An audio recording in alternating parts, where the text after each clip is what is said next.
बोलो श्री प्राणनाथ प्यारे की जय। धाम के धनी की जय। सर्व सुंदर साथ की जय। प्रणाम जी सुंदर साथ जी। श्री कीर्तन ग्रंथ प्रशिक्षण शिविर के आज हम 37वें दिन में प्रवेश कर रहे हैं सुंदर साथ जी। तो जूम और फेसबुक के माध्यम से जो भी सुंदर साथ जी मेरी आवाज सुन रहे हैं उन सभी सुंदर साथ जी के चरणों में कोटान कोट प्रणाम जी। आइए सुंदर साथ जी, आज का कार्यक्रम हम पुनः प्रारंभ करेंगे। उसी प्रकार से प्रारंभ करेंगे धामधनी का आह्वान करते हुए। तो मैं मित्र कुमार पाराजोली सुंदर साथ जी से निवेदन करूंगा कि धामधनी का आह्वान अवधि वाला गायन करते हुए आज का कार्यक्रम प्रारंभ करेंगे। मित्र जी बोलिए श्री प्राणनाथ प्यारे की जय। सद्गुरु महाराज की जय। बंदो सतगुरु चरण को करूं सो प्रेम प्रणाम। अशुभ हरण मंगल करण धनी श्री देवचंद्र जी नाम। श्री प्राणनाथ निज मूलपति श्री मेहराज शुभ नाम। तेज कुंवरी श्याम जुगल को पल पल करूं प्रणाम। प्राण वल्लभ प्राण प्रियतम धाम धनी सचिदानंद पूर्ण ब्रह्म परमात्मा राजी महाराज जी को चरण कमल में कोटि कोटि प्रेम प्रणाम। त्यसै गरी सुशान्त महात्मा जी को चरण कमल में कोटि कोटि प्रेम प्रणाम र समस्त सुन्दर साजी को चरण कमल में कोटि कोटि प्रेम प्रणाम। र आजको शोभा प्राप्त भएको छ। म राजीको आह्वान सुरु गर्दछु। प्रणाम। आओ जीवाला मारे घेर आओ जीवाला। आओ जीवाला मारे घेर आओ जीवाला। एकलडी परदेशमा मुने मुकिने का चल्या आओ जीवाला। आओ जीवाला मारे घेर आओ जीवाला। मुने होती निदलडी मुने होते निदलडी तमे सुति मुकी काराते। तमे सुति मुकी काराते। जागिने जोता पिउजी नपासे। जागिने जोता पिउजी नपासे पछे तो थासे प्रभाते। पछे तो थासे प्रभाते। आओ जीवाला मारे घेर आओ जीवाला। आओ जीवाला मारे घेर आओ जीवाला। कल कलिने पाउँछु तमने कल कलिने पाउँछु तमने। आओ जो आणी खिणे आओ जो आणी खिणे। मारा मनना मनोरथ पुरजो। मारा मनना मनोरथ पुरजो। श्री इन्द्रावती लागि चरणे। श्री इन्द्रावती लागि चरणे। आओ जीवाला मारे घेर आओ जीवाला। आओ जीवाला मारे घेर आओ जीवाला आओ जीवाला मारे घेर आओ जीवाला। बोलिए श्री प्राणनाथ प्यारे की जय, सद्गुरु महाराज की जय। प्रणाम।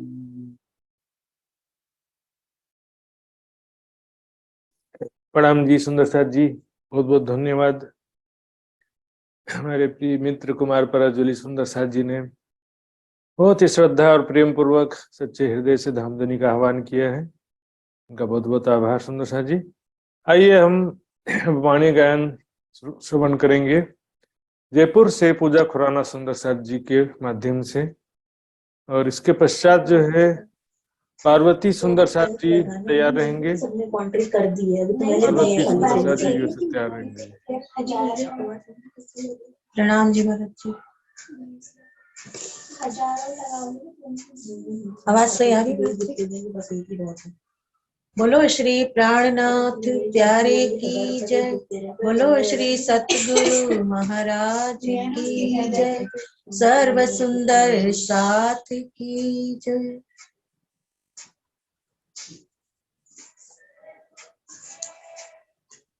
कीर्तन प्रकरण 12।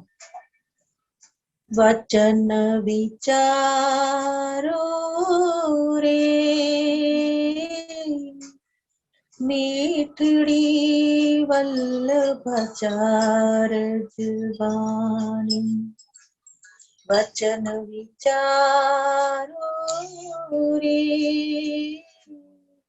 मीठड़ी वल्लभाचार जुबानी, अर्थ लिए बिना तेरे अंधेरी, अर्थ लिए बिना तेरे अंधेरी, करत सबों की फानी, वचन विचारो रे मीठड़ी वल्लभाचार जुबानी।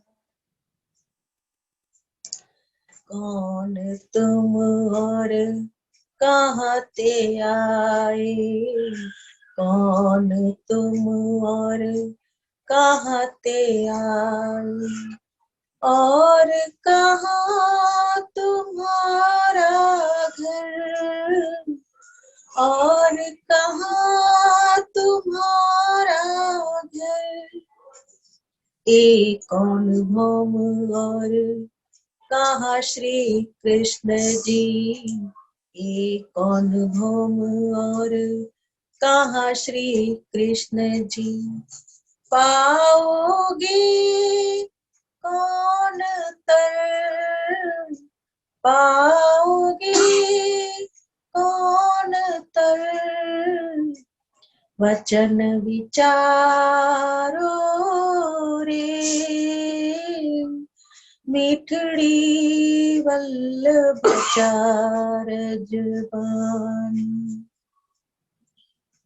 तुम झूठ को साजो समारो, तुम झूठ को साजो समारो, जो झूठा हो जासी, जो झूठा होए जासी, साचे सुख दे वे जो साचा, साचे सुख दे वे जो साचा, सो कभी उलखासी, सो कभी उलखासी, वचन विचारो रे मीठड़ी वल्लभाचार जुबान। वचन विचारो रे मिठड़ी वल्लभाचार्य माही अंधेर और वैष्णव कहावो माही अंधेर और वैष्णव कहावो ये तो बातें सब फोक जो दूरत नम धरावे धनवंत जो दूरत नम धरावे धनवंत पास नहीं दमड़ी रोक वचन विचारो रे मिठड़ी वल्लभाचार्य जुबानी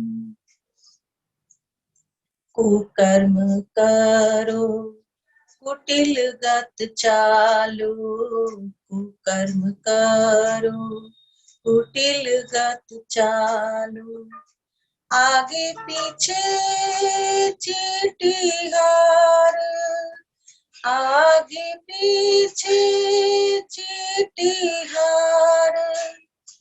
वल्लभ कुंवर कितने को बरजे वल्लभ कुंवर कितने को बरजे कई उल्टे सेवक संसार कई उल्टे सेवक संसार वचन विचारो रे मिठड़ी वल्लभाचार्य जुबान वैष्णव होए सो वचन मानसी वैष्णव होए सो वचन मानसी और जो वल्लभ वाणी से टलिया वैष्णव होए सो वचन मानसी और जो वल्लभ वाणी से टलिया महामत कहे सो काहे को जन्म्या श्री महामत कहे सो काहे को जन्म्या गर्भ माहे क्यों न गलिया वचन विचारो रे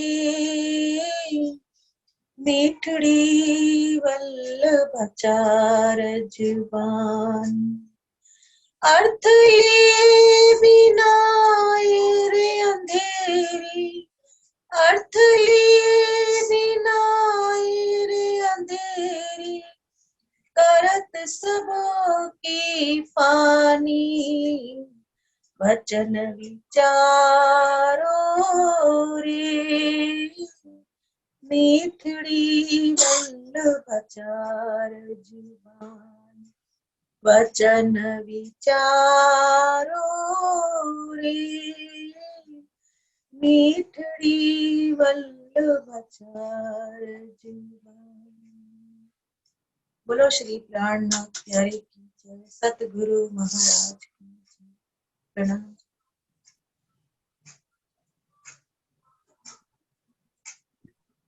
प्रणाम जी सुंदर साहब जी बहुत बहुत धन्यवाद। आज का प्रसंग के अनुरूप वाणी गायन किया सुंदर साहब जी ने बहुत बहुत आभार। आइए सुंदर साहब जी मैं यहाँ पर देख रहा हूँ पार्वती सुंदर साहब जी का नाम दिखाई दे रहा है मुझे। यदि वो उपलब्ध हो वाणी गायन करने के लिए उनसे निवेदन करूंगा, यदि उनका अनुकूल हो उपलब्ध हो तो पार्वती सुंदर साहब जी से मैं निवेदन करना चाहता हूँ, संभव हो तो एक वाणी गायन सुनाएंगे। प्रणाम जी। बोलो श्री प्राणनाथ प्यारे की जय। प्रणाम जी संपूर्ण सुंदर साथ जी को, सुशांत महाराज जी को भी प्रेम प्रणाम जी। आज मैं आपके समक्ष में 5वां सागर पुराण वाणी गाने जा रही हूँ। मेरी आवाज आ रही है सुंदर साथ जी? अच्छी अच्छी तरह से आ रही है। ठीक है।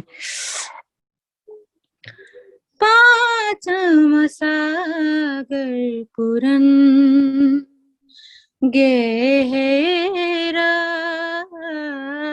गुज गंभीर। पाचम सागर पुरन गहरा गुज गंभीर। प्याले इश्क दरियाब के, प्याले इश्क दरियाब के, पीवे अरसरू है फकीर। पाचम सागर पुरन गहरा गुज गंभीर। इन रस को ये सागर पूरन जुगल किशोर हो। इन रस को ये सागर पूरन जुगल किशोर। ये दरिया सुख पांचवा, ये दरिया सुख पांचवा, लहरी आवत अति जोर। पाचम सागर पुरन गहरा गुज गंभीर। नैनों नैन मिलाए के अमीरस सिंचत, नैनों नैन मिलाए के अमीरस सिंचत। अपनी अंग रूहे जान के, अपनी अंग रूहे जान के, नेह नयन उपजावत। पाचम सागर पुरन गहरा गुज गंभीर। मोमिन हो ऐसो समझियो, ये भी तक कहे मोहम्मद। मोमिन हो ऐसो समझियो, ये भी तक कहे मोहम्मद। अब बात न रही बोलन की, अब बात न रही बोलन की, कहाँ चलते जान निस्वत। पाचम सागर पुरन गहरा गुज गंभीर। प्याले इश्क दरियाब के, प्याले इश्क दरियाब के, पीवे अरसरू है फकीर। पाचम सागर पुरन गहरा गुज गंभीर। गहरा गूंज गंभीर। बोलो श्री प्राणनाथ प्यारे की जय। प्रणाम जी। प्रणाम जी सुंदर साथ जी, प्रणाम जी। बहुत बहुत ही मधुर स्वर में, और प्रेम का जो सागर कहा गया है, पांचवा सागर पूर्ण धामधनी के हृदय में जो अपनी आत्माओं के लिए अपार प्यार है, उनको नैनो नैन मिला के अमीर सिंचत प्रेम भरी दृष्टि से सिंचन करते हैं। ऐसी मधुर वाणी सुनते सुनते सुंदर साथ जी अवश्य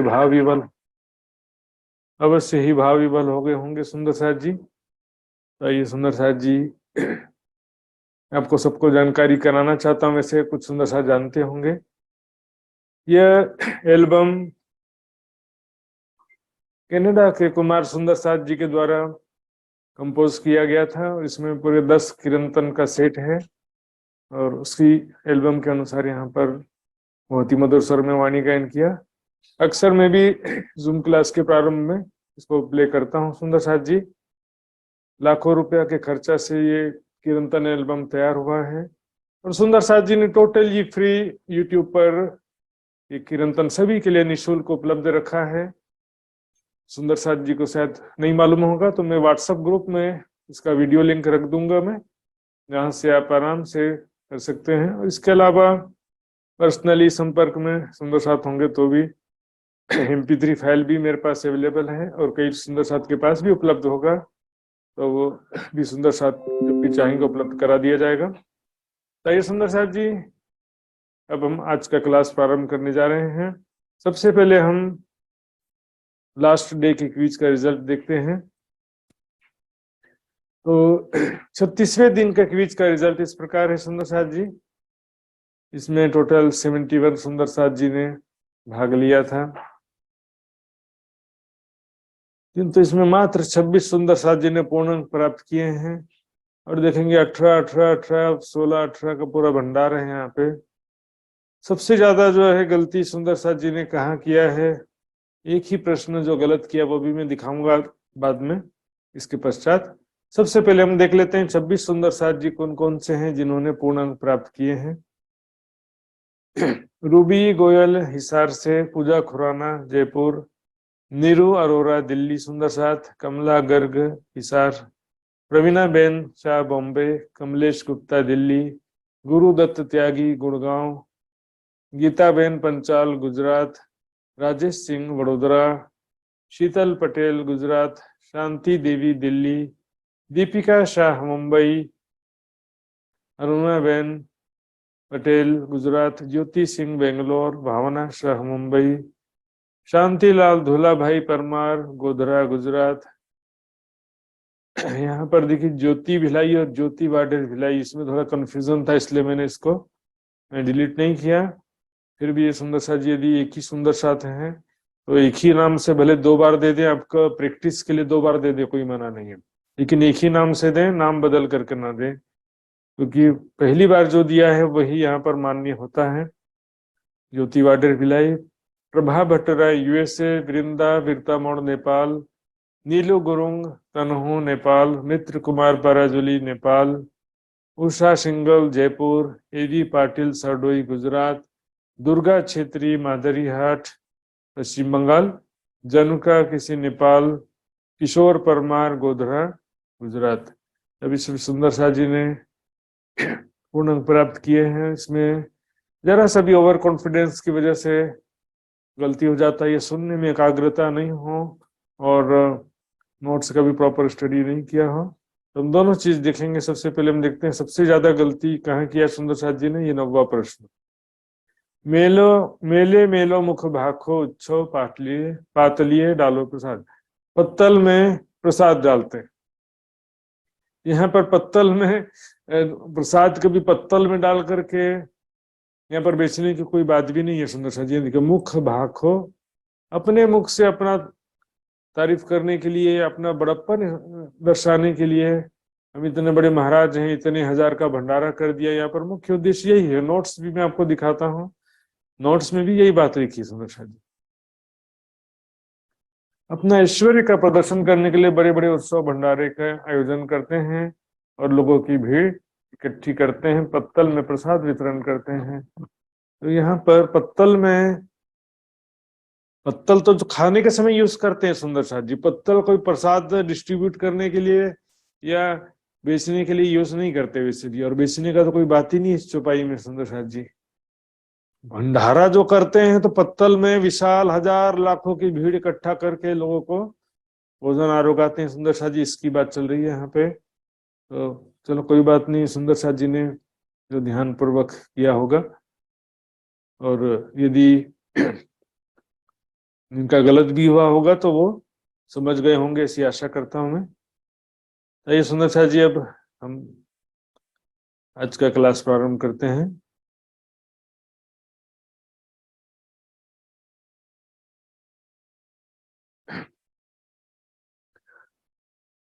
वंदो सतगुरु चरण को, करूं सप्रेम प्रणाम। अशुभ हरण मंगल करण, धनी श्रीदेव चंद्र जी नाम।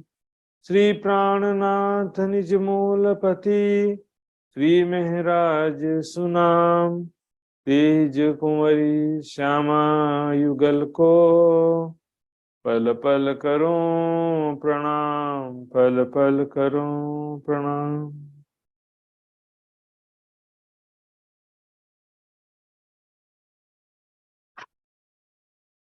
ओ हासी ठठोली करे हरामी, तय ले बैठो मंडली मुख। ए नीच कर्म डबोवे नरक में, पीछे छूट पाओगे कब सुख। पीछे छूट पाओगे कब सुख। ये वाणी उत्तम चढ़ावे ऊंचे,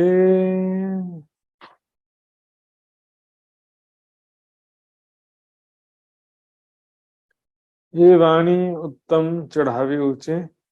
इस प्रकरण की हमने 15 चौपाइयां लास्ट क्लास में देखा था। अब 16वें चौपाई से चलते हैं। ये वाणी, कौन सी वाणी की बात चल रही है? वल्लभाचार्य जी की जो सुबोधनी टीका है, उसी को वल्लभाचार्य वाणी कहा जाता है। वचन विचारो रे मीठड़ी वल्लभाचार्य वाणी। तो उनकी जो सुबोधनी टीका है, क्योंकि व्याख्या ग्रंथ हो गया है, श्रीमद् भागवत की व्याख्या है उसमें, और व्याख्या करते समय जितना श्लोक में कहा गया मात्र उतना ही अर्थ नहीं लिखा जाता है। व्याख्या करते समय क्या होता है कि जो चीजें अपने अनुभव से या दूसरे ग्रंथों से भी लेकर के लिखी जाती हैं।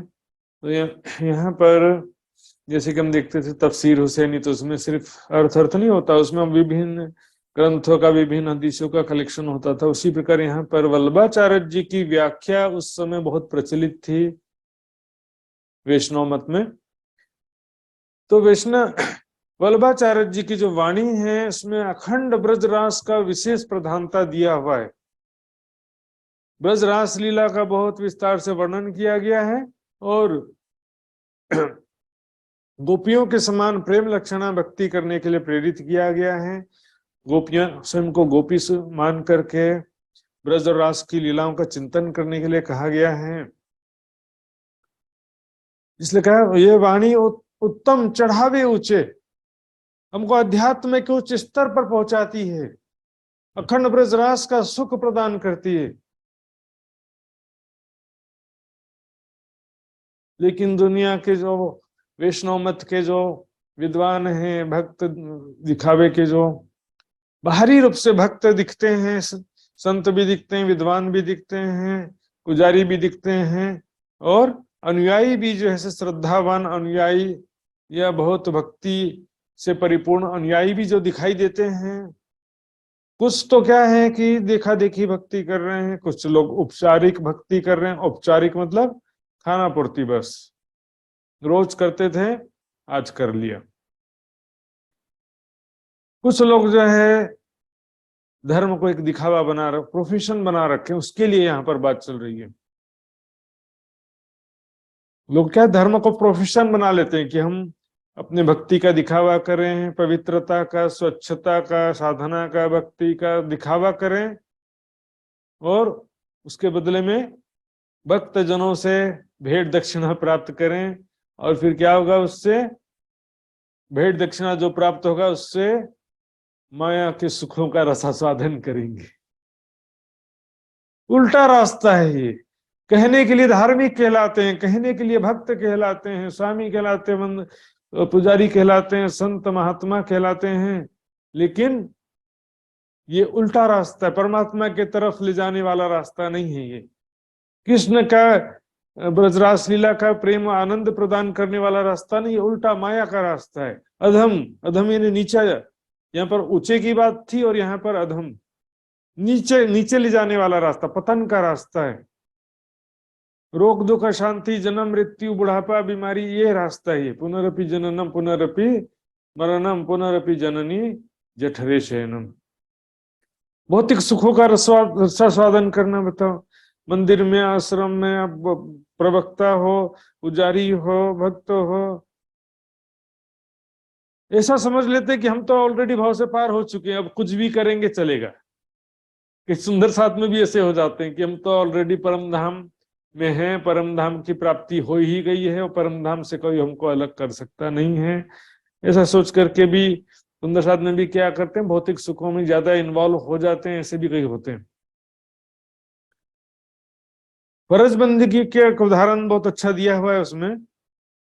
फर्ज बंदगी का क्या उदाहरण दिया, एक सेठ जी थे, 12 साल तक नियम पूर्वक कथा सुनने जाते थे अपने गुरु जी के पास में, डेली, प्रतिदिन 12 साल तक। यहाँ तो इतना कठिन नियम तो 12 साल तक तो कहाँ, 7 दिन भी नहीं टिक पाता, कई बार ऐसा हो जाता है।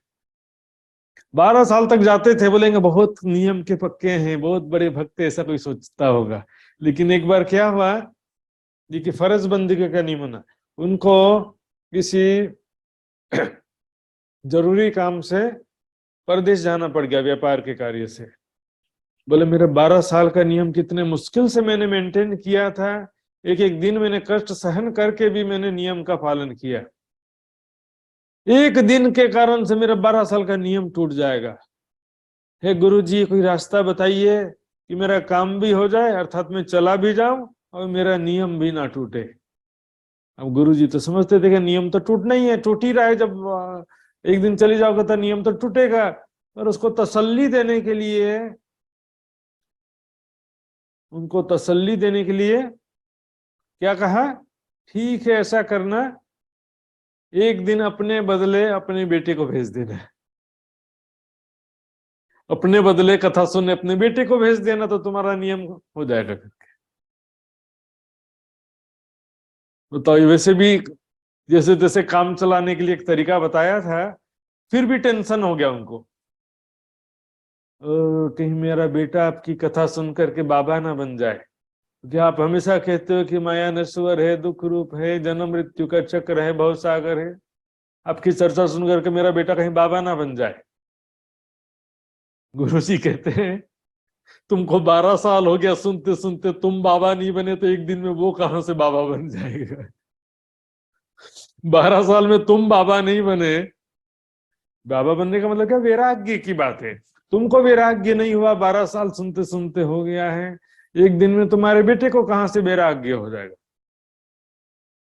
ये फर्ज बंदगी सुन रहे हैं लेकिन अपने हृदय में उसको ग्रहण ही नहीं कर रही। बरसात गिरते जा रही है, बारिश गिरते जा रहा है, लेकिन पानी सब ऊपर से बहते जा रहा है, एक बूंद भी अंदर ग्रहण नहीं हुआ। पथरीली जमीन, बंजर धरती,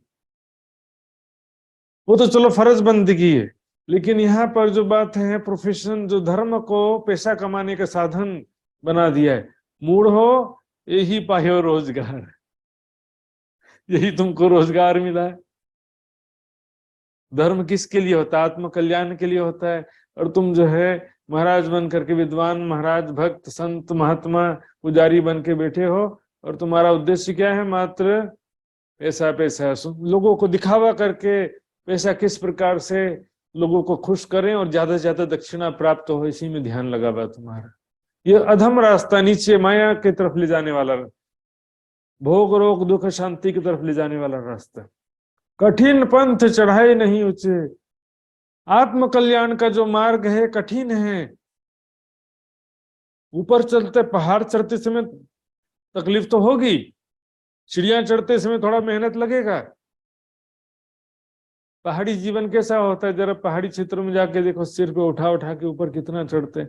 कठिनाई तो होती है, हम तो वहां 2 दिन के लिए रह गए तो बहुत हो गया। उसी तरह से अध्यात्म में वैराग्य, त्याग, संयम, साधना, भक्ति, तपोमय जीवन, साधना भक्तिमय जीवन का जो मार्ग है बहुत कठिन है। सुंदर साथ जी पहले एक दिन थक जाते हैं आश्रम में आ गए तो। इतनी सुख सुविधा आश्रमों में हो गई फिर भी थक जाते हैं। क्यों? सुबह में उठा दिए और टीवी देखने नहीं मिला। तो इसमें क्या है, कठिनता कुछ भी नहीं है सुंदर साथ जी, एडजस्टमेंट की बात है सिर्फ। जो आदतें हमारी भौतिक सुखों की आदत पड़ गई है, देरी से सोने और देरी से उठने की आदत पड़ गई है, स्वादिष्ट भोजन की और टीवी मोबाइल की जो आदत पड़ गई है, इसलिए बड़ा कष्ट हो जाता है। और ये तो रोग दुख शांति का मार्ग है।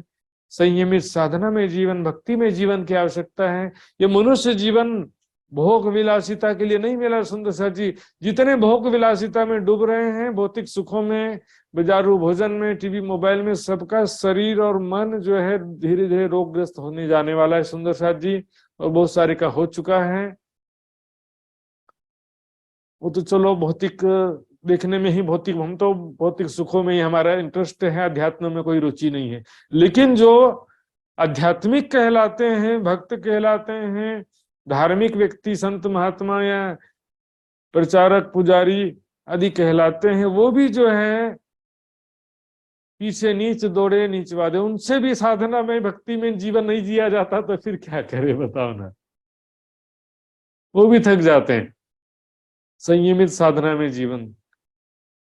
सुंदर जी योग दर्शन की व्याख्या में व्यास जी ने लिखा है, न ही तपस्विनो योगा सिद्ध्यति, तप के बिना योग सिद्ध होता नहीं, हो नहीं सकता। तप के बिना साधना भक्ति के मार्ग में आगे नहीं जा सकते। वाणी में कहा, सुख माया को मूल है चाहे बड़ी हो विस्तार। सुख माया का मूल है, इच्छाएं बढ़ती जाती हैं, एक्सपेक्टेशंस बहुत हाई होते जाते हैं, जितना सुख मिलता है उतना ही कम पड़ जाता है। इस कारण 3 कारण साधो सुख तजिया वास्ते अपने करतार। अपने प्रीतम को, परमात्मा को प्राप्त करने के लिए सच्चा साधु होता है, वो क्या करता है, भौतिक सुखों का त्याग कर देता है। भौतिक सुखों का उपभोग करते हुए हम सोचे कि परमात्मा का प्रेम आनंद भी प्राप्त हो जाए और संसार का सुख भी, दोनों एक साथ पॉसिबल ही नहीं है सुंदर साथ जी। तो ये क्या था, जो घर बार छोड़ करके मंदिर आश्रम में जब आ जाते हैं उसके बाद क्या होता है, शुरू में तो वैराग्य हुआ, घर बार छोड़ के मंदिर आश्रम आ गए, लेकिन बाद में क्या होता है, इच्छाएं दोबारा जागृत हो सकती है ना। वैराग्य छिन्न भिन्न हो जाता है, वैराग्य दोबारा इच्छाएं उत्पन्न हो जाती है। तो मंदिर आश्रम में ही वो भौतिक सुखों को प्राप्त करने का रास्ता खोजते हैं। और फिर क्या करते हैं, नीच वादे, वाद विवाद करते हैं, एक दूसरे की निंदा चुगली करते हैं। क्यों? बिजनेस ठप पड़ जाएगा, मेरे शिष्य दूसरे के पास न चले जाएं, अपनी गलती कैसे स्वीकार कर लें, उनको यदि ब्रह्म ज्ञान नहीं है तो भी मुझे ब्रह्म ज्ञान नहीं है कैसे कह सकते हैं, मेरी हाँ को ना कैसे कर दिया और मेरी ना को हाँ कैसे कर दिया, अर्थात मेरी बात को गलत कैसे सिद्ध कर दिया। क्या होता है, बहुत मुश्किल है। चिंतामणि जी भी जो है वो कीर्तन का प्रकरण सुनो रे सत के बंजारे सुनने के बाद भी उन्होंने कहा कि मैं खाली कछु ना खबर अपने शिष्यों के सामने कह दिया। कितना कठिन काम है आज के जमाने में, तो स्वयं परमात्मा बन के बैठे हैं अपने शिष्यों के सामने, वो तो बिल्कुल कह ही नहीं सकते, क्योंकि फिर यदि गलती एक्सेप्ट कर लेंगे, स्वीकार कर लेंगे, तो फिर शिष्य घबरा जाएंगे। बोले परमात्मा, जैसे 1000 शिष्यों में खलबल मच गया था ना चिंतामणि के 1000 शिष्यों में, वैसे खलबल ही मच जाएगा कि भी हमारे गुरु की गलती कैसे मान ले हम, वो परमात्मा फिर कैसे मानेंगे। सुंदर साथ जी ये भक्ति परमात्मा का जो मार्ग है, भक्ति निष्काम भक्ति का मार्ग है, ये संयमित साधनामय तपोमय मार्ग है सुंदर साथ जी। तप तामसिक तप की बात नहीं है, लेकिन भैया विलासितापूर्ण जीवन से तो रोग दुख शांति ही प्राप्त होना है। या तो हम संयमित साधना में तपोमय जीवन के द्वारा स्वयं को, अपने शरीर को थोड़ा सा कष्ट दें, थोड़ा सा तो देना पड़ेगा। नहीं दोगे तो प्रकृति जन्य दुख आएंगे बाद में, बीमारी, बुढ़ापा, और बीमारी से युक्त बुढ़ापा, रोग दुख अशांति, अनेकों दुख, प्रकृति जन्य दुख तो आएंगे। दुख तो आना है किसी न किसी तरीके से, या तो परिश्रम से स्वयं को तप के द्वारा दुख दें, या तो फिर प्रकृति जन्य दुख, बीमारी, बुढ़ापा, मृत्यु के दुखों के लिए तैयार रहें। इसलिए भर्तृहरि ऋषि ने कहा, तपो न तपता वयम तपता। हमने तप नहीं किया, अपने शरीर को तप में हमने नहीं तपाया, लेकिन त्रिविध दुखों की अग्नि में तप गए हम। तप करके संयमित साधना में जीवन के द्वारा अपने आप को नहीं तपाया, भौतिक दुखों में, रोग दुख शांति में हम तप गए। ऐसा हालत दुख तो आना है किसी न किसी तरीके से। कुकर्म करो, कुटिल गत चालो। तुम महात्मा, साधु, महात्मा, भक्त और प्रवक्ता, पुजारी आदि पता नहीं जो भी कहलाते हो, ये तुम आध्यात्मिक व्यक्ति कहलाते हो, अध्यात्म के साधना भक्ति में से जुड़े हुए व्यक्ति कहलाते हो। उसके बाद में क्या करते हो? कुकर्म करो, अर्थात भौतिक सुखों में लिप्त हो जाते हो। भौतिक सुखों में लिप्त होते हो, फिर दिखावे की भक्ति के नाम पर क्या करते हो? छुआछूत, आडंबर, दिखावा, नहाना, अच्छे दिखावा, माला, तिलक, धोती आदि कपड़े दिखावे की भावना से करना, भौतिक सुखों में डूबना, ये सब चीजें बुरे कार्य में लिप्त होते हैं। और एक बार जब हमारा लक्ष्य भौतिक सुख होता है तो फिर कोई नियम कानून नहीं होता, कौन सा बुराई बड़ा है, कौन सा बुराई छोटा है। भौतिक सुख पाने के लिए किसी भी बुराई को हम एक्सेप्ट कर लेते हैं।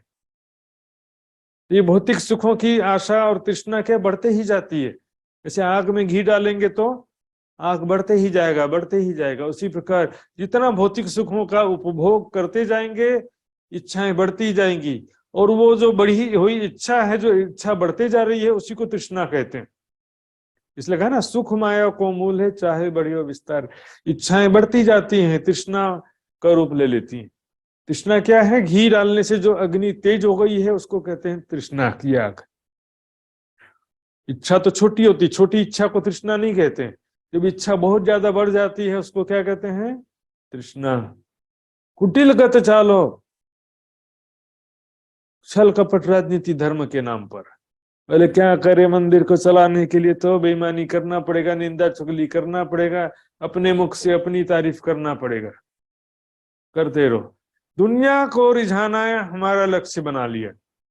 कई लोग बोलते हैं जागनी कार्य कर रहे, जागनी कार्य के नाम पर छल कपट, निंदा चुगली, वो भी झूठी निंदा, झूठी चुगली, दोष प्रचार, व्यक्तिवाद, स्थानवाद, ये सब कह रहे हैं। कुटिल गत चालो, झूठी चुगली, निंदा, ईर्ष्या, द्वेष, छल कपट, राजनीति। दो बिजनेसमैन भी कंपटीशन में इतना बेईमानी नहीं करते होंगे। एक ही बिजनेस है, मान लो 2 कपड़े वाले, 4 कपड़े वाले की दुकान आजू बाजू में है, वो भी इतना बेईमानी नहीं करते होंगे जितना धर्म के नाम पर खिंचम खिंच होता है। सुंदर आगे पीछे चीटीहार के ऊट कतार के समान देखा देखी, ये भीड़ है, ये बहुत पुराना स्थान है, ये बहुत बड़े महाराज हैं, इतने बड़े ज्ञानी, ध्यानी, योगी, तपस्वी, पता नहीं क्या क्या है। ज्ञान समझ करके कोई किसी के पीछे नहीं लगता है। क्या ज्ञान समझ लिया कि तुम किसी के पीछे लगे हो? ज्ञान समझेंगे तो सत्य के पीछे लगेंगे। लेकिन यहाँ पर दिखावा में चलते दुनिया वाले। गुजरात में पूनम का बड़ा परंपरा है, पूनम करने जाता है, लगे रहते हैं, पता नहीं उनको ना ज्ञान चर्चा सुनने में रुचि है, ना बस पूनम करने जाना है। हर महीना एक बार पूनम होता, पूर्णिमा का दिन मंदिर जाना है हाजिरी भरने के लिए बस। बस भंडारा इसी में दिखावे में लगे रहते हैं। भोजन की व्यवस्था रखो, हजारों लोगों को बुलाओ, तभी ब्रह्म ज्ञान प्राप्त होगा। 2 घंटे की चर्चा में कितना आना जाना, व्यवस्था, मैनेजमेंट, लाखों का खर्चा। इससे ज्यादा सरल तो आज के समय में जूम और फेसबुक भी, यूट्यूब आदि हो गया। सुंदर शाह जी घरों बैठे सहज हो गया। वल्लभ कुंवर कितने को बरजे। देखिए कुंवर शब्द सुंदर साथ जी पन्ना जी के प्रसंग में भी देखा होगा। कुंवर, तेज कुंवरी, कुंवर ठाकुर। कुंवर शब्द क्या है? कुमार बोलते हैं ना अपन, जैसे कुमार, तो उसी को राज परिवार में कुंवर बोलते हैं। कुंवर शब्द प्रतीक है किशोर अवस्था का, या किसी के राजा के पुत्र को भी कुंवर कह देते हैं। और स्त्रीलिंग में क्या होता है? कुंवरी हो जाता है। यहाँ पर वल्लभ कुंवर कितने को बरजे, अर्थात वल्लभाचार्य जी के सुपुत्र की बात यहाँ पर कही जा रही है। इनका नाम है विठलाचार्य जी। वो आखिर कितने को समझा सकेंगे? और यहाँ पर क्या कह रहे हैं सुंदर जी, सिर्फ गुरु का ही दोष नहीं है। गुरु यदि आपको गलत ज्ञान दे रहा है या स्वार्थवश आपको केवल मनोरंजन और वक्तृत्व कला के द्वारा आपसे पैसा ऐंठने का ही मात्र प्रयास है, ऐसा कभी हो भी सकता है। लेकिन इसके पीछे क्या है? किसकी गलती है? हमारी गलती, शिष्यों की ही गलती है। जैसा खरीदार वैसा दुकानदार। जिनको आत्म कल्याण की तड़प नहीं है, जिनको न सेवा समर्पण की भावना है, न भक्ति है, न वैराग्य है, ऐसे लोगों को ब्रह्म ज्ञान कहां से कौन सुना सकता है? जरा बता दो। कोई सुना ही नहीं सकता जबरदस्ती ऐसे लोगों को ब्रह्म ज्ञान। आत्म कल्याण की तड़प नहीं है, न जिज्ञासा नहीं है, तो क्या करें? लेवल डाउन करते करते क्या हो जाता है? बस टाइम पास हो जाता है, मनोरंजन बस रह जाता है। दुनिया में सुख कैसे प्राप्त हो, दुनिया का दुख कैसे दूर हो, दुनिया में शांति कैसे प्राप्त हो, वह ये जो है संसार में भौतिक सुखों में सुख कहाँ से प्राप्त होगा? कितना भी आप पॉजिटिव हो जाओ, कितना भी आशावादी हो जाओ, कभी भी कितना भी मेहनत कर लो, चेता दुख रूपी दिन रात। कई उल्टे सेवक संसार में ऐसे वो उल्टे सेवक हैं, अर्थात माया की तरफ जाने वाले शिष्य हैं संसार में। क्या करते हैं? उनको कितना भी सच्चा ज्ञान सुना दो तो भी काम उल्टा ही करने वाले वो। अभी बताया ना दृष्टांत, 12 साल में तुम बाबा नहीं बने तो कहां से एक दिन में तुम्हारा बेटा कहां से बाबा बन जाएगा? जिनको आत्म कल्याण की तड़प ही नहीं है, केवल वो औपचारिकता, मनोकामना पूर्ति की दिखावा के लिए मंदिर में धर्म में आते हैं, पूनम भरने के लिए, मनोकामना दुख संसारिक उद्देश्य से आते हैं। तो वाणी में कहते हैं ना, बीच आवे जाए सौदागर, वास्ते फानी फल कुफर। दोष नहीं इन वाणी के रो, ये वाणी का दोष नहीं है, वल्लभाचार्य जी की वाणी के कोई गलती नहीं है। इसमें तो सारी बात स्पष्ट रूप से लिखी है। भागवत में भी पढ़िए सुंदर साथ जी, स्पष्ट रूप से कह दिया ये संसार क्या है? भवसागर है, जन्म मृत्यु का चक्र, 84 लाख का फेरा, त्रिविध दुखात, अत्यंत निवृत्ति, अत्यंत पुरुषार्थ, 3 प्रकार के दुख कहे गए हैं जिनसे छुटकारा पाना ही जीवन का मुख्य उद्देश्य है। पुनरपि जननम पुनरपि मरणम, सारी बातें लिखी है। लेकिन ध्यान कहाँ लगा हुआ है हमारा? संसार में बहुत सुख प्राप्त हो गया, बहुत दुख प्राप्त हो गया है, सुख कैसे प्राप्त हो, दुख से छुटकारा कैसे मिले, इसी में ध्यान लगा हुआ है। इसका कारण क्या है? देखिए, ये तो दुष्ट दासी की कमाई। कौन सी दुष्ट दासी है? घर में दासी काम करती है, उसको वो कौन सा कमाई कर रही है? यहाँ पर बात है माया। माया को दासी कह रहे हैं। दासी किसकी है? वो माया परब्रह्म की दासी। एक कलंकारिक व्याख्या किया गया। माया को हमेशा स्त्रीलिंग में प्रयोग करते हैं। वास्तव में एक शक्ति है, लेकिन हम देखेंगे सभी शक्तियों को स्त्रीलिंग में ही प्रयोग किया जाता है। सुमंगला शक्ति है तो शक्ति, कोई देवी तो है नहीं। ज्ञान शक्ति गायत्री, तो ज्ञान शक्ति, शक्तियों को क्या हमेशा स्त्रीलिंग में और शक्तिमान को पुरुष लिंग में प्रयोग किया गया। तो यहाँ पर माया की बात चल रही है। 2 नंबर की माया की जो कमाई है वो हमारे बुद्धि को खराब करने वाली है। सबसे पहले लोग क्या सोचते हैं, 1 नंबर से कमाओ चाहे 2 नंबर से कमाओ, खूब पैसा कमाओ, पैसा कमा कमा करके मैं और मेरा परिवार खूब सारा सुख लेंगे, अभी लेंगे, भविष्य में लेंगे। 2 नंबर का पैसा, बेईमानी से कमाया हुआ पैसा कभी भी संसार में, परिवार में, घर में सुख शांति ला ही नहीं सकता। सुंदर है, प्रैक्टिकली आप अपने जीवन में भी देखे होंगे, ध्यान से देखिए और दूसरे लोग के भी जीवन में देखिए। अनीति से कमाए हुए धन में कलयुग का वास होता है, उसकी बुद्धि कभी अच्छी नहीं रहती। प्राणनाथ जी ने भी देखा, वहां पर भैरव सेठ के विषय में भी, वहां पर खान पान की भी जो गड़बड़ी थी वो भी देखा। भागवत का एक प्रसंग है सुंदर साथ जी कलयुग के विषय में। जब कलयुग का प्रारंभ हुआ तो उस समय राजा परीक्षित जो थे उनका प्रसंग आता है। वो जंगल में जा रहे थे तो उन्होंने क्या देखा, एक गाय और एक बैल थे। बैल का तो 3 टांग टूटा हुआ था, एक ही टांग था। गाय एकदम पतली सुकड़ी से, भूखी से, कमजोर सी, जैसे सड़क में छोड़ दिया किसी ने, इस तरह से हालत खराब हो गया।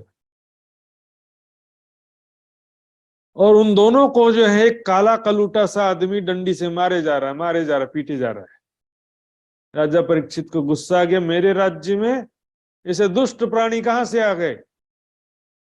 तो उन्होंने तलवार निकाला और वो काले कलूटे से व्यक्ति को मारने के लिए आगे बढ़े। तो वो आकर चरणों में गिर गया, महाराज क्षमा करें, क्षमा करें, मेरी बात को सुनने का, कृपया मेरी बात सुने। तो कौन है? बोले मैं कलयुग हूं। त्रेता युग, सतयुग, त्रेता युग, द्वापर युग आए चले गए, मेरी बारी आई है, कलयुग आया तो मैं भी आ गया। मुझे क्यों मारते हो? मेरे साथ अन्याय मत करो, मेरा भी जीने का अधिकार है। कहते हैं ये गाय कौन है और बैल कौन है? कहते हैं ये गाय जो है पृथ्वी है, जो कि भक्ति का नाश होने से कमजोर हो गई। भक्ति पृथ्वी में रहा नहीं, कलयुग में सब भौतिकवाद का वातावरण हो गया। और जो लोग भक्ति कर भी रहे हैं, डर डर के, दुख के, भय के कारण से दिखावे की भक्ति कर रहे हैं, मात्र सुख के लालच, मनोकामना पूर्ति के लिए और दुख के भय से कर रहे हैं। इसलिए पृथ्वी का हालत खराब हो गया, यानी गाय का। और बैल क्या है? धर्म। इसके 4 चरण होते हैं धर्म रूपी बैल के, सत्य, तप, ज्ञान और कर्म। 3 टांग टूट गए उसके, सत्य चला गया, तप चला गया, ज्ञान चला गया। कलयुग में न सत्य आचरण है, सत्य भी नहीं रहा और ज्ञान भी नहीं रहा, और तप भी, सत्य तप ज्ञान तीनों नहीं रहे, मात्र कर्म बच गया। सुबह शाम परिक्रमा लगा दो, सरल पड़ेगा। पद यात्रा करके जाओ, वो हो जाएगा। लेकिन वैराग्य, विरह, सेवा, समर्पण, ध्यान, भक्ति, ये सब दुनिया वालों के बस की बात नहीं है। वाणी मंथन, चितवनी, ये सब वाणी मंथन करना भी कलयुग में मुश्किल हो गया। तो एक ही चरण कर्म पे खड़ा है। कहा फिर कहा कि मुझे क्यों निकालते हो, मुझे क्यों मारते हो, मेरा भी जीने का अधिकार है। तो कहे ठीक है, मैं तुम्हें 4 जगह देता हूं रहने के लिए।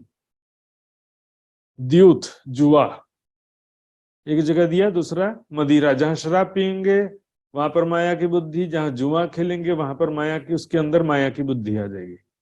फिर तीसरा हिंसा, हिंसा मांसाहार में हिंसा तो होता ही है। चौथा जो है पर स्त्री कहा गया है, और महिलाओं के लिए पर पुरुष हो जाएगा। कहते हैं ये 4 से मेरा काम नहीं चलेगा, एक और जगह चाहिए मुझे, स्वर्ण। 5वां जगह एक और मांगा कलयुग ने। स्वर्ण का मतलब मात्र सोने से नहीं है, अनीति से कमाए हुए धन से इसका तात्पर्य। सुंदर सा जी, दुष्ट दासी की कमाई, 2 नंबर से पैसा कमाएंगे बेईमानी जिसके जीवन में है। चोर चोरी से जाए, हेरा फेरी से ना जाए। आजकल क्या हो गया, कई सुंदर साथ क्या बोलते हैं, 2 नंबर से पैसा कमाओ और राज्य की सुंदर साथ की सेवा करो। वो भी कैसे? सबके बीच में फूलहार पहना, महान सेवादार, इसने 1 लाख की सेवा दिया, इसने 2 लाख की सेवा दिया। ऐसा बेईमानी से कमाया हुआ पैसा आश्रम में भी कहां सुख शांति लाने वाला। सुंदर साथ जी, अनीति से कमाया हुआ धन हमें भी दुखी करता है और हमारे परिवार पीढ़ी दर पीढ़ी जहां तक भी वो पैसा रहेगा दुखी ही करता रहेगा। पहले समय में कितने जमींदार और ठेकेदार सब लोग का हालत खराब हो गया, और अभी जो है उनका आगे चल के हालत खराब होने वाला। सब बेईमानी का पैसा आग में, पानी में, हॉस्पिटल में, कोर्ट कचहरी, इसी में सब चला जाता है। ईमानदारी से जितना मिले उतने संतुष्ट रहो। सहज मिले सो दूध है, मांगे मिले सो पानी। कहे कबीर वह रक्त है जिसमें खींचा तानी। सहज मिले तो दूध है, समझो। ये तो दुष्ट दासी की कमाई, माया की बुद्धि, बेईमानी से, बिना मेहनत के लोगों से पैसा ऐंठ ऐंठ करके। बेईमानी का पैसा ये भी तो है ना, मंदिर में दिखावा करके तुम पैसा ऐंठ रहे हो, झूठी तारीफ निंदा, झूठी निंदा चुगली, छल कपट राजनीति करके मंदिर में कहने के लिए मंदिर में भेंट दक्षिणा प्राप्त हुआ, लेकिन वो भी तुम गलत तरीके से यूज कर रहे हो। आप परमात्मा की भक्ति करो, किसी के दिल में भावना हो कि सेवा दे देगा, तुम जरूरत होगा देगा, लेकिन तुम जो दिखावा कर रहे हो, झूठी आडंबर दिखावा, छुआछूत दिखावे की भक्ति से, ये भी बेईमानी से पैसा कमाना हुआ ना। अधम शिष्य गुरु को बुरा कहावे। अधम शिष्य अपने गलत आचरण से, गलत एक्टिविटी से अपने गुरु की बदनामी करते हैं। पर सोने न लगत स्याही, सोने में काला धब्बा नहीं लगता है। उसी तरह से गुरु की महिमा भी कभी खंडित, शिष्य बुरे कार्य करेगा तो शिष्य की महिमा खंडित होगी ना, गुरु की महिमा क्यों खंडित होगी? शिष्य के दुराचारी होने से गुरु का दोष सिद्ध नहीं होता है। वल्लभाचार्य जी की वाणी का कोई दोष नहीं है। दोष नहीं इन वाणी, ये वाणी का कोई दोष नहीं है भाई। ये वाणी तुम नहीं पहचानी, तुमने वल्लभाचार्य जी की वाणी का पहचान नहीं किया, ज्ञान समझ के कोई संप्रदाय में नहीं आए तुम, वास्तव में देखा देखी आ गए। वल्लभाचार्य जी के फॉलोवर हो तो उनका ग्रंथ तो अच्छे से स्टडी करो, पढ़ाई को स्वाध्याय करो, समझो क्या बात कहा गया। सुना बस श्रवणानंदी, सुन सुन करके ही वैष्णव बन जाते हैं। जैसे हमारे में भी मस्त चर्चा सुन करके ही मात्र सच्चा सुंदर साथी, पूर्ण ज्ञान नहीं होता। वाणी मंथन स्वाध्याय जरूरी है। या में विधि विधि के प्रकाश, वल्लभाचार्य जी में बहुत सारी ज्ञान की बातें हैं, अखंड ब्रजरास की बातें हैं, कलयुग की बातें हैं, माया क्या है, भवसागर क्या है, 14 लोक, 4 प्रलय, से बहुत सारी बातें। इन प्रकाश में खेले श्री कृष्ण जी, उसमें जो बहुत सारा प्रकाश है, मतलब ज्ञान की जो बातें हैं, उसके अंतर्गत क्या है? अखंड ब्रजरास की बातें, कृष्ण जी की लीला की जो बातें हैं, जहां पर श्री कृष्ण जी आज भी ब्रज और रास की लीलाएं कर रहे हैं। रमे अखंड लीला रास, आज भी अखंड ब्रज और रास की लीला कर रहे हैं। इसी चौपाई एक बार और आई है, कीर्तन ग्रंथ में आगे आएगी। नाम तत्व कहियो श्री कृष्ण जी, जे रमे अखंड लीला रास। कृष्ण जी का जो स्वरूप है रास लीला में, अखंड रास लीला में है, वो भी अखंड ब्रज में अलग स्वरूप है, अखंड रास में भी अलग स्वरूप है। कृष्ण में ब्रज लीला वाला बाल स्वरूप काला रंग, रास लीला वाला किशोर स्वरूप गोरा रंग। तो कृष्ण कृष्ण में भी, ब्रज लीला में भी अलग स्वरूप हो जाता है, जिसको बाल मुकुंद कहते हैं। रासलीला का भी स्वरूप अलग है, जिसको बाके बिहारी कहते हैं। लेकिन इनको तो बेहद मंडल वाला भी नहीं मालूम है, परम धाम वाला मूल स्वरूप परमात्मा का भी नहीं मालूम है। ये तो मृत्यु लोक में ही गोकुल वृंदावन में अखंड ब्रज रासलीला को मानते हैं, ऐसा हालत है इनका। तुम पनधारी आत्म निवेदी, तुम क्या हो? पन यानी प्राणधारी, प्रतिज्ञा किया है आपने, अर्थात समर्पित हैं, पूर्ण श्रद्धालु हैं, परमात्मा के प्रति, भक्ति के प्रति अपना जीवन आपने समर्पित किया। अपने अपने जीवन का लक्ष्य बस यही माना है कि मेरी आत्मा का कल्याण हो और मैं धर्म के नियमों का प्रतिज्ञा पूर्वक पालन करूं। धर्म के जो भी नियम है, या वल्लभाचार्य जी उनके हिसाब से, वल्लभाचार्य जी की वाणी के सुबोधिनी टीका में जो निर्देश है उसका मैं पालन करूंगा, ऐसा प्रतिज्ञा तो वो करते हैं। हम भी सुंदर साथ है तो भाई ब्रह्मवाणी में जो निर्देश है उसका पालन करेंगे, हमारा भी प्रतिज्ञा होता ही है। आत्म निवेदी अर्थात आत्म भाव से निवेदन ध्यान करने वाले हो आप, जैसा उनको कह रहे आपकी सच्चे विष्णु कहलाते हो। पर वाणी ना देखो विचारी, वाणी का विचार ही नहीं करते, इसी मृत्यु लोक में अखंड ब्रजरास को मान बैठे हो। अजो न मानो तो अभी भी मेरी बात समझ में नहीं आ रही है। अखंड ब्रजरास कहाँ पर है? इस ईश्वर जगत में नहीं हो सकता है, मृत्यु लोक में अखंड ब्रजरास नहीं हो सकता है। यदि मेरी बात अभी भी आप नहीं मानते हो, अभी भी आप समझ में नहीं आता है, तो मेरे पास आओ, शांति से बैठो, मैं दिखाऊं लीला तुम्हारी। मैं आपको सुबोधि, तुम्हारी मतलब सुबोधनी, आपके जो संप्रदाय के जो मुख्य ग्रंथ है सुबोधनी टीका वल्लभाचार्य जी की वाणी, उसमें उसके द्वारा आपको मैं और डिटेल में समझाता हूँ, अखंड ब्रजरास की पहचान कराता हूं मैं कि वो लीला कहाँ पर है। और शांति से जिज्ञासा हो तो साथ में इधर आओ, बैठो और मेरी बात को ध्यान से सुनो, इस रहस्य को ध्यान से सुनो। वैष्णव होए सो वचन मानसी, सच्चा वैष्णव होगा, मेरी बात को समझेगा, अखंड ब्रजरास की पहचान करेगा, कहाँ पर वो अखंड ब्रजरास है। और जो वल्लभ वाणी से टलिया, वल्लभाचार्य जी की वाणी को न समझते हैं, न जानते हैं, न मानते, दिखावे के लिए मानते। जब जानते ही नहीं तो मानने कैसे सिद्ध होगा? जिस बात को आप जानते ही नहीं हो, वेद शास्त्र गीता भागवत कुरान बाइबल किसी ग्रंथ को भी मानने वाला कोई भी हो, लेकिन उसके ही रहस्य को नहीं जानते हो, तो मुख से बोलने से क्या फायदा कि मैं इसका फॉलोवर हूँ, इसको मानता हूँ, लेकिन जिसको जानते ही नहीं हो उसको मानना कैसे सिद्ध होगा? जो वल्लभ वाणी से टलिया, वल्लभाचार्य जी की वाणी के विपरीत जो है ज्ञान या आचरण रखता है। श्री मोहम्मद कहे सो काहे को जन्म, या गर्भ माहे क्यों, धरती पर बोझ बन के क्यों जन्म ले ली? जब इतना भी समझ नहीं है, पशु के समान तुम्हारा जीवन है, दिखावे की भक्ति करना है, प्रोफेशन के रूप में पैसा के लिए तुम दिखावे की भक्ति कर रहे हो, सबको स्वयं भ्रमित हो रहे हो, गलत रास्ते पे जा रहे हो, और दूसरे सैकड़ों लोगों को भी तुम गलत रास्ते पे ले जा रहे हो।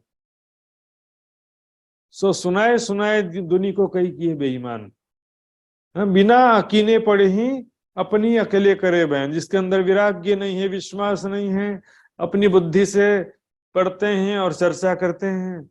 सो सुनाए सुनाए दुनी को कई किए बेईमान, सुना सुना करके दुनिया में सैकड़ों हजारों लोग को बेईमान पथभ्रष्ट कर दिया। ऐसे लोगों का तो जीवित संसार में जिंदा होने का, जन्म लेना से अच्छा है कि वो जन्म ना लेते, कम से कम स्वयं तो डूब ही रहे थे और दूसरों को तो ना डुबाते ना। आज सांच कहना सो तो काहू ना रुचे, आज सत्य कथन कहना किसी को अच्छा लगता नहीं, तुरंत विरोध करने के लिए खड़े हो जाते हैं। ये हमारे गुरु का विरोध कर दिया है, हमारे गुरु का निंदा कर दिया है, हमारे गुरु की चर्चा को गलत सिद्ध कर दिया, हमारे गुरु की टीका को गलत सिद्ध कर दिया, हमारा विरोध कर रहा है, विरोध ही है। सच कहा कि झूठ कहा इसका विश्लेषण नहीं करते, हमारा विरोध कर दिया। अभी सच कहा या झूठ कहा ये बात बताओ ना। हाँ, ये बात प्रमाण के साथ में बताओ कि सच कहा या झूठ कहा, तो किस आधार पे आप कह रहे हो कि झूठ कहा? सभी धर्मों के साथ में ये समस्या है, अपने अपने श्रद्धा के अनुसार अपने अपने ग्रंथों को कोई नहीं समझता है, लेकिन अपने धर्म के जो गुरुजन है उनकी बातों को श्रद्धा पूर्वक मानते रहते हैं और उनका ब्लाइंड फॉलो करते रहते हैं, अंध अनुसरण करते रहते हैं। और जब ऐसी बात कहो कि ये बात गलत है, इसका अर्थ आप गलत बता रहे हो, ये बात ठीक नहीं कह रहे हो, तुम्हारे गुरुजी ने ये बात ज्ञान का सही नहीं कहा है, तुरंत गुस्सा हो जाएंगे, काहू ना रुचे, किसी को अच्छा लगता ही नहीं है। तो भी कच्छुक प्रकाशोसत फिर भी देखिए, या तो चुप रहना सरल है, लेकिन यदि बोलेंगे तो सच ही बोलेंगे। झूठ क्यों बोले? हम ये पैसा कमाने के लिए यहाँ पर आए हैं या किसी का जीजी चमचागिरी करने के लिए हम महात्मा बने हैं? कहेंगे जब भी तो सच कहेंगे, नहीं तो नहीं कहेंगे। इसको नहीं सुनना है तो ना सुने, लेकिन कुछ तो सत्य का प्रकाश करना ही पड़ेगा। चुपचाप रहने से भी काम नहीं चलेगा, और बहुत ज्यादा सत्य भी जिज्ञासु जनों को देख करके कहना पड़ता है, नहीं तो यहाँ पर बड़ा विवाद हो जाता है। सत्य के साथी को सत्य के बान चुबसी, जो सत्य के साथी, सत्य के चाहने वाले हैं, परम धाम की ब्रह्मात्माएं जो सत्य के चाहने वाले हैं, उनको सत्य की वाणी चुभेगी हृदय में। अर्थात जिसको अच्छा सामान चाहिए, ओरिजिनल सामान चाहिए। तो ओरिजिनल सामान की पहचान बताएंगे तो फिर डुप्लीकेट की भी पहचान तो बतानी पड़ेगी ना। मतलब ओरिजिनल चावल कैसा होता है और प्लास्टिक चावल कैसा होता है, तो प्लास्टिक चावल और ओरिजिनल चावल दोनों का कंपैरिजन तो करना ही पड़ेगा ना भाई। बोले तुम सच क्या है वो बताओ, लेकिन गलत क्या है ये मत बोलो। भी सच और झूठ जो दोनों का कॉम्बिनेशन होता है। माया क्या है, ब्रह्म क्या है, दोनों ही बात बताना पड़ता है। ब्रह्म का स्वरूप क्या है, इसके साथ साथ माया का स्वरूप क्या है ये भी बताना पड़ता है। ब्रह्म माया के अंदर क्यों नहीं हो सकता है ये भी बताना पड़ता है। अखंड ब्रजराज यहाँ पर मृत्यु लोक में क्यों नहीं हो सकता ये भी बताना पड़ता है। नहीं, हमारे गुरु जी ने कहा कि यहीं पर है, तो फिर क्या होगा, हमारे गुरु जी की निंदा कैसे कर दिया। दुष्ट दुखासी दुर्मत, देखा देखी भक्ति करने वाले व्यक्तिवाद, स्थानवाद, गुरुवाद, गादीवाद, ये सब क्या उनको तकलीफ होगा। दुर्मत का मैं टीका नहीं व्याख्या करूंगा तो किसी को बुरा लग जाए। दुर्मति अखंड सुख लागियो, महामती जी कह रहे हैं जिसको सत्य ज्ञान प्राप्त हो जाता है उसको फिर अखंड सुख लागियो, परम धाम के अखंड सुखों का लज्जत लग जाता है, उसका स्वाद लग जाता है, तो फिर संसार में कुछ अच्छा लगता नहीं उसको। महामती जी की आत्म जो है उसको हृदय में अखंड का सुखों का स्वाद लग गया, लगन लग गया, अखंड के सुखों का लगन लग गया, फिर संसार में कुछ अच्छा लगता नहीं है। लेकिन दुनिया वालों को वही दिखावे की भक्ति में ही आनंद आ रहा है। बीबी वही भंडारा, वही इकट्ठा होकर वही दिखावे की भक्ति करते रहो। न तारतम की 6 चौपाई का अर्थ समझा, न वाणी का मंथन किया कभी, और पुराना परंपरा चले आ रहा है। 5 बार तारतम करना, वो भी मन में करना, दूसरा एक मंत्र कहाँ से निकाल दिए वो जोर जोर से बोलना है। पूरी वाणी पढ़ने के बाद में शुरू कर देते पढ़ना भी, तो लेकिन पूरी वाणी का सार हो जैसे। सच बात बोलेंगे तो किसी को अच्छा लगेगा। देखा देखी परंपरा जो जानबूझ करके लोगों को पथभ्रष्ट करने के लिए बनाया गया परंपरा। किसी भी हस्तलिखित स्वरूप साहब में लास्ट में पढ़ना भी तो लेखनी लिखा हो तो दिखा दो मुझे। सत्य के साथी को, सत्य के जो चाहने वाला, जो आत्म कल्याण का जिज्ञासु है, जिसके हृदय में परमात्मा की तड़प है, उसको ये सत्य बात चुभेगी। सच बात कहा है इन्होंने।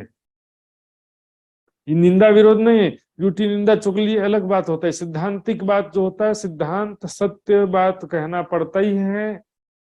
किसी को खुश करने के लिए झूठ नहीं बोल सकते हम। वेद ने पुराण शास्त्र सब उपजे, बता रहे हैं कि भागवत ग्रंथ की रचनाएं किस प्रकार हुई। सबसे पहले सृष्टि के प्रारंभ में 4 वेदों का प्रकटीकरण हुआ था सबसे पहले। उसके बाद क्या हुआ, 6 शास्त्र लिखा ना, 6 शास्त्र उपनिषद आदि ग्रंथों का रचना हुआ। वो कैसे हुआ, वेदों का मंथन स्टडी करके, अपने शरीर के चक्रों में ध्यान करके, जो भी ऋषि मुनियों ने जो कुछ समझा उसको 6 शास्त्रों और उपनिषदों के रूप में लिखा। उसमें भी बहुत परस्पर विरोधाभास है। तो उसके बाद 18 पुराणों की रचना हुई।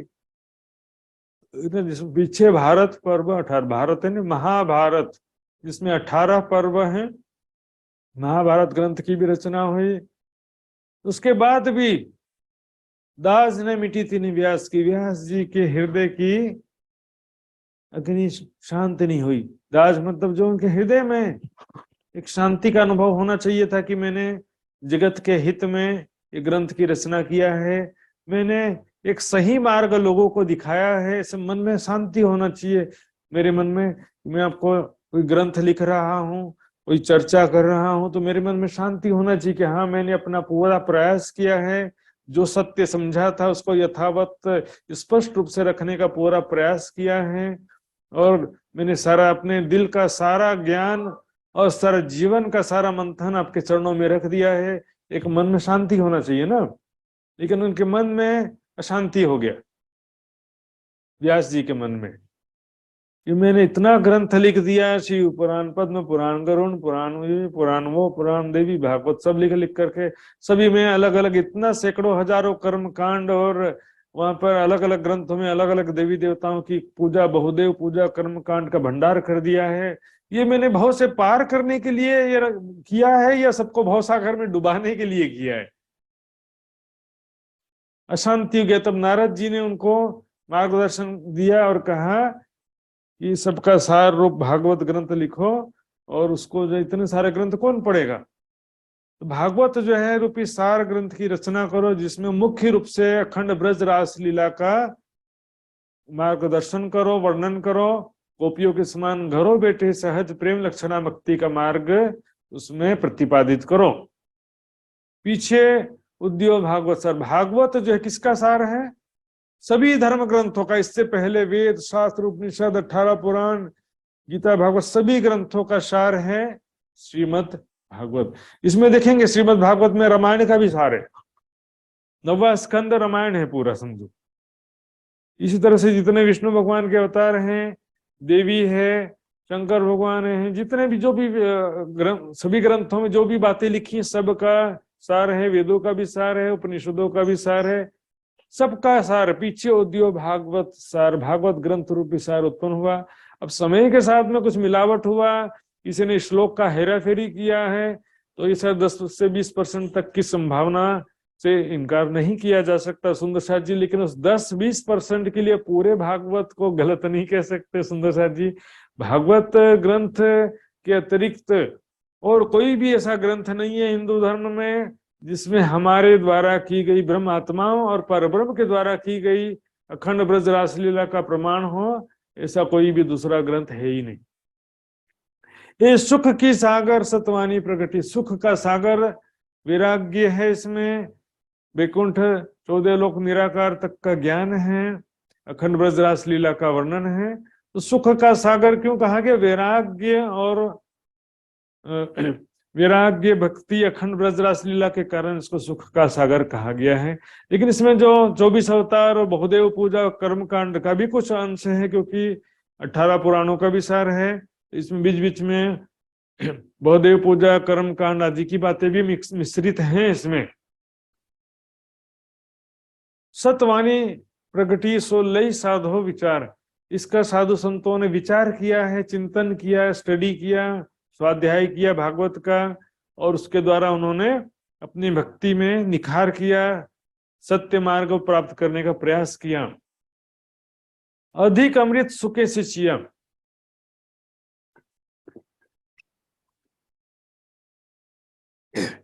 वैसे तो श्रीमद् भागवत की रचना किसने किया है? व्यास जी ने किया। सुखदेव जी जन्म होते ही वो जंगल में निर्गुण समाधि निराकार के ध्यान के लिए चले गए थे। बाद में जब व्यास जी ने भागवत की रचना किया था 12 स्कंद की, उसको अपने शिष्य को लेकर के भेजे, जा करके उनको थोड़ा सा सुनाओ, उनको अच्छा लगेगा। तो सुखदेव जी जो है इसके लिए योग्य प्रवक्ता, मैं इसका योग्य प्रवक्ता नहीं हूं, इसलिए व्यास जी ने स्वयं को योग्य प्रवक्ता न समझते हुए उन्होंने सुखदेव जी को प्रेरित किया। सुखदेव जी पहले प्रवक्ता थे। और प्रवक्ता क्या होता? देखिए, चर्चा करते प्रवचन करते करते क्या होता, परमात्मा की शक्ति से कभी कनेक्शन हो जाता है, और कुछ ऐसी बातें, नई बातें जो पहले से सोचा नहीं हो, प्री प्लानिंग ना हो कि ऐसा ऐसा बोलना है, कोई रटा ना हो कि ऐसा ऐसा बोलना है, ऐसी नई बातें भी प्रकट होती हैं व्याख्या करते समय, चर्चा करते समय। तो यहाँ पर सुखदेव जी के माध्यम से अखंड रास का ज्ञान प्रकट हुआ। ठीक है, जो धनी के जोश के द्वारा वो वर्णन करने जा रहे थे, लेकिन राजा परीक्षित ने जो प्रश्न कर दिया उस कारण से क्या हुआ, वो बीच में ही लटक गए। मतलब वो कहने वाला उठ के गया, मैं जोगी तू राजा गया। फिर क्या हुआ, जब राजा परीक्षित बहुत ज्यादा रोने लगे कि मैं इसे इतना नुकसान में सहन नहीं कर सकता, कृपया करके कुछ तो वर्णन करो, आपने अनुभव किया है, देखा है।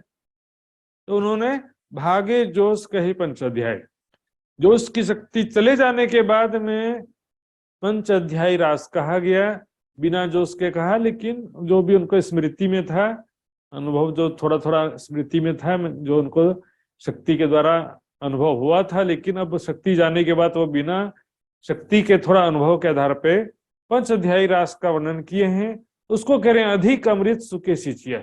सुखदेव जी ने रास पंचाध्यायी के रूप में और अमृत का सिंचन किया। उसमें तीन दिखाए दरवाजे पर उन्होंने अखंड रासलीला का मार्गदर्शन किया कि वो अखंड रासलीला कहाँ पर है, नित्य वृंदावन नाम ब्रह्मांडे परे संस्थितम। नित्य वृंदावन इस ब्रह्मांड से परे, नश्वर जगत से परे है। कबीर जी ने भी कह दिया, जहां वन पर्वत नहीं संचरे, पंखी उड़ी नहीं जाए, सो वन ढूंढत में कबीरा, जहां कृष्ण चरावत गाय। यहाँ पर नहीं है। तभी मृत्युलोक में सब क्या है कि लोगों को जाएंगे वहां पर, खूब सारा पैसा खर्चा करेंगे मंदिर में, पंडों में, इसमें सब क्या है कि एक रोजगार का साधन बना दिया है सुंदर सा जी। जब वो रासलीला अखंड है और मृत्युलोक तो निमित्तिक प्रलय में ही लय हो जाता, तो यहाँ पर वो परमात्मा अखंड ब्रजरास कैसे हो सकता है। देखा है दरवाजे पर, नश्वर जगत से परे जो है अखंड ब्रजरास लीला की पहचान कराई। भले या युग में आचार्य प्रकटे, संसार में कलयुग में बहुत सारे आचार्य हुए हैं, बहुत सारे भक्तजन हुए हैं, जिन्होंने चर्ची सुख जी की वाणी, सुखदेव जी की वाणी यानी श्रीमद् भागवत की चर्चा की है, जिन्होंने व्याख्या की है और उसके भक्ति भाव में डूबे हैं। ऐसे बहुत सारे आचार्य हुए हैं। और भी श्रीधर जी की टीका भी आती है, डोंगरे जी की टीका आती है, और भी मीराबाई, सूरदास आदि बहुत सारे भक्तजन हुए हैं जिन्होंने श्रीमद् भागवत ग्रंथ का सार ग्रहण किया, अपने हृदय में कृष्ण भक्ति में डूबे हैं। लेकिन उन सब में धन धन टीका श्री वल्लभी, वल्लभाचार्य जी की टीका सबसे धन धन है, सबसे श्रेष्ठ है उन सभी में से। ये न प्रेम प्रकाश जो प्रमाण, क्योंकि उन्होंने अखंड ब्रज रास में जो गोपी, राधा कृष्ण गोपियों के बीच में जो प्रेम लीला हुई, उसका ज्यादा प्रकाश किया है, उस पर ज्यादा जोर दिया है और वो प्रेम का मार्ग प्रकाशित किया। जो गोपियों के समान प्रेम लक्षणा भक्ति करने का जो सहज मार्ग उन्होंने यहाँ पर प्रकाशित किया है। वल्लभाचार्य जी ने अपनी सुबोधिनी टीका में उसका प्रेम लीला का प्रकाश किया है, उस ज्ञान का, प्रेम लीला अखंड ब्रजरास की लीला के ज्ञान का प्रकाश किया है। आए मिलो रे वैष्णव पारखी, महामती जी कह रहे हैं वैष्णव जो भी समझदार हैं, परख है जिनमें, पारखी मतलब जो पारखी बुद्धि वाले हैं, विवेचना कर सकते हैं। पारखी बुद्धि कैसे आती है? जब स्वयं ग्रंथों का स्टडी किया हो, स्वयं वाणी का स्टडी किया है, स्वयं जो है भागवत का स्टडी किया है, और भी जो ग्रंथ हैं, दूसरे संत हैं उनके विचारों का, वाणी का, उनके जो मतलब दूसरे संत जन भक्त जन इस विषय में क्या कहते हैं उसका भी स्टडी किया है, तब पारखी बनते हैं। क्या कहा? तमाम तफसीर मुझे याद है।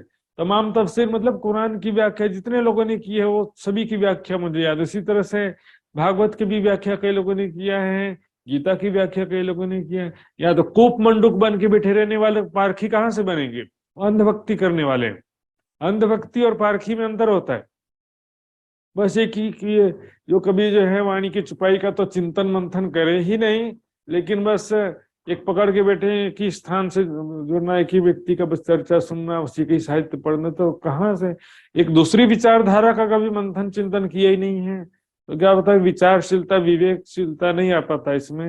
हालांकि हर किसी में कैपेसिटी नहीं होती, इसलिए पहले जो जरूरी होता है हम ग्रंथों का स्टडी करें, फिर अलग अलग विचारधाराओं के विषय में चिंतन करेंगे, तब हम समझ पाएंगे। लेकिन पहले स्वाध्याय ही नहीं किया है, भागवत पढ़ाना, वाणी पढ़ाना, वितक पढ़ाना, बड़ी वृत्त पढ़ाना, कुछ पढ़ा, अन्य वितक कुछ पढ़ा ही नहीं, तो पारखी बुद्धि आएगी नहीं। उसके बाद कि हम जो है दो चार लोग का यदि आपने सुना, अलग अलग विचारधारा अलग अलग विद्वानों से सुन लिया, तो अब तो क्या होगा? कंफ्यूज ही हो जाओगे।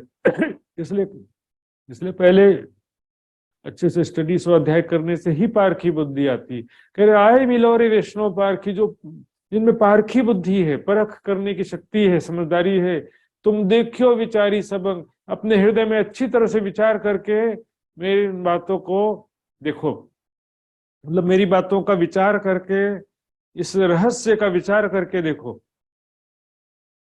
देखने का मतलब आंखों से देखने की बात नहीं है, हृदय दृष्टि से विचार करके देखो इसको। टीका वल्लभी वाणी सुखदेव की, है ना, सुखदेव जी की जो वाणी है श्रीमद् भागवत, उसकी टीका है सुबोधिनी टीका, वल्लभाचार्य जी के द्वारा की गई। ताकि एक अक्षर को न कीजिए भंग, उसके एक अक्षर को भी हम असत्य नहीं कह सकते। भंग करना मतलब उसको ये तो गलत कह दिया है, गलत सिद्ध करना, उसके एक शब्द को भी हम गलत नहीं कह सकते। उसमें लिखा है कि ब्रज लीला आज भी अखंड है, रास लीला आज भी अखंड है। सुंदर सा जी, उसके एक शब्द को भी हम गलत कह सकते नहीं है। तो प्यारे सुंदर सा जी, आज यहीं पर मैं विराम दूंगा। सुंदर सा जी, कल हम अगली क्लास में इससे आगे बढ़ेंगे। तो सुंदर सा जी, आज हालांकि 10 चौपाई ही हो पाया, लेकिन फिर भी बहुत सारे ऐसे ऐसे बातें आई हैं इसमें। कोई सुंदर सा जी की कुछ भी जिज्ञासा हो तो वो पूछ सकते हैं सेंड करके, नहीं तो फिर मैं चौपाई दोहराऊंगा। सुंदर सा जी,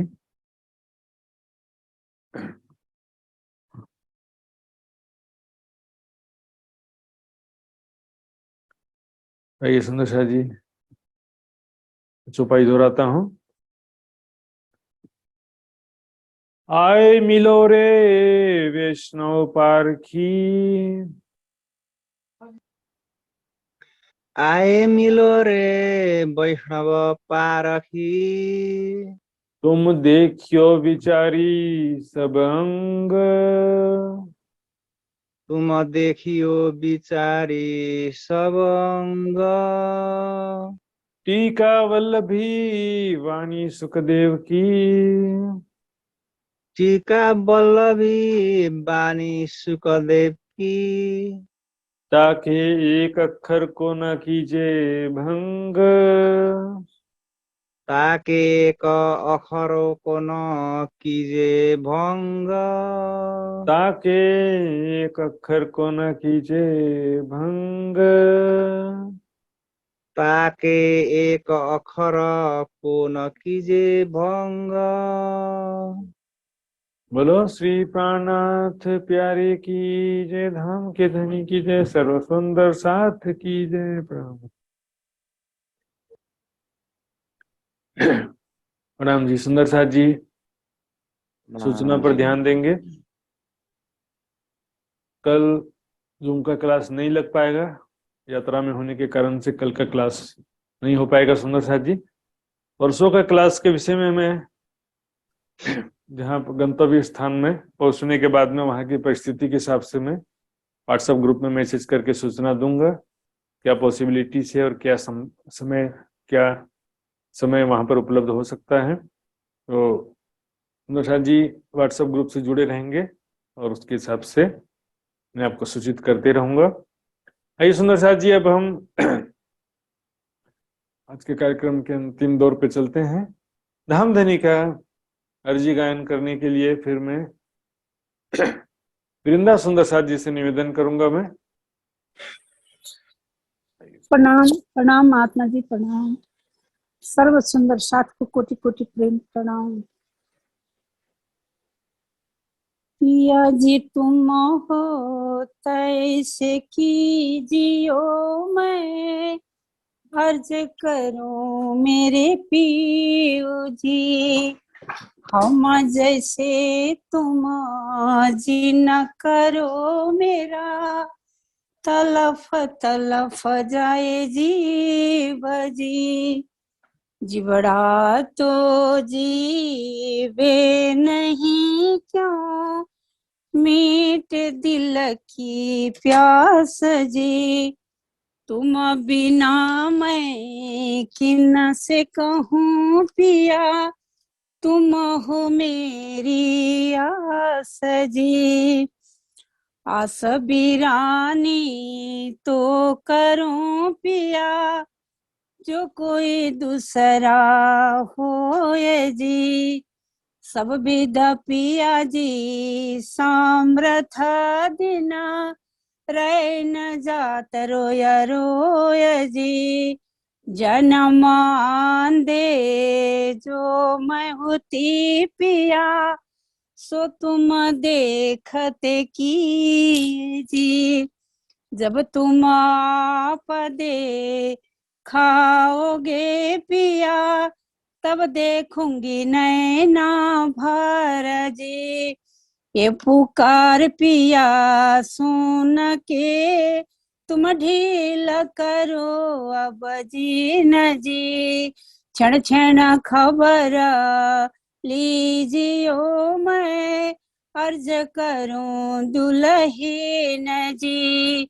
एती अरज मैं तो करूं पिया, जो आड़ी भई अंतराय जी। सोआड़ी अंतरा टाल के दुल्हा, लीजिए कंठ लगाय जी। कंठ लगाइए कंठ सौंपिया, कीजिए हास बिलास जी। वरण जाए श्री इंद्रावती पिया, राखो कदमों की पास जी। तुम दुल्हा मैं दुल्हिना पिया, और न जानो बात जी। इस कसो से वा करूं, सब अंगों साक्षात जी। सदा सुख दाता दाम धनी मैं, कहाँ कहूँ इन बात जी। श्री महामती जुगल स्वरूप पर, अंगन बलि बलि जात जी। सदा सुख दाता दाम धनी मैं, कहाँ कहूँ इन बात जी। श्री महामती जुगल स्वरूप पर, अंगन बलि बलि जात जी। पिया तुम हो तैसे कीजियो, मैं अर्ज करूं मेरे पीयू जी। सतगुरु महाराज की जय, स्वामी श्री प्राणनाथ की जय। सुशांत महाराज को चरण कमल में कोटि कोटि प्रेम प्रणाम। सर्व सुंदर सात्मा प्रणाम प्रणाम। प्रणाम जी सुंदर साथ जी, बहुत बहुत आभार अर्जी गायन करने के लिए। आइए सुंदर साथ जी विदा लेते हैं। व्हाट्सएप ग्रुप के माध्यम से सभी सुंदर साथ जी जुड़े रहेंगे। व्हाट्सएप ग्रुप में आज का नोट्स, वीडियो लिंक और क्विज का लिंक रखा जाएगा। तो आइए सुंदर साथ जी अब हम विदा लेते हैं सभी सुंदर साथ जी के चरणों में कोटान कोट प्रणाम जी। प्रणाम प्रणाम जी महाराज जी, प्रणाम प्रणाम। प्रणाम प्रणाम जी। प्रणाम महाराज, प्रणाम जी। प्रणाम सभी जी। बच्चों के चरणों में कोटि कोटि प्रणाम। प्रणाम जी महाराज, प्रणाम। प्रणाम जी। प्रणाम सभी जी। सौंदर्य साथ संपूर्ण के चरणों में कोटि कोटि प्रणाम। प्रणाम जी प्रणाम। प्रणाम जी, प्रणाम जी। प्रणाम जी महाराज जी, प्रणाम जी, प्रणाम जी। प्रणाम जी, प्रणाम जी। आज जो आए थे बोले प्रणाम जी। प्रणाम जी, प्रणाम प्रणाम जी। प्रणाम जी प्रणाम जी।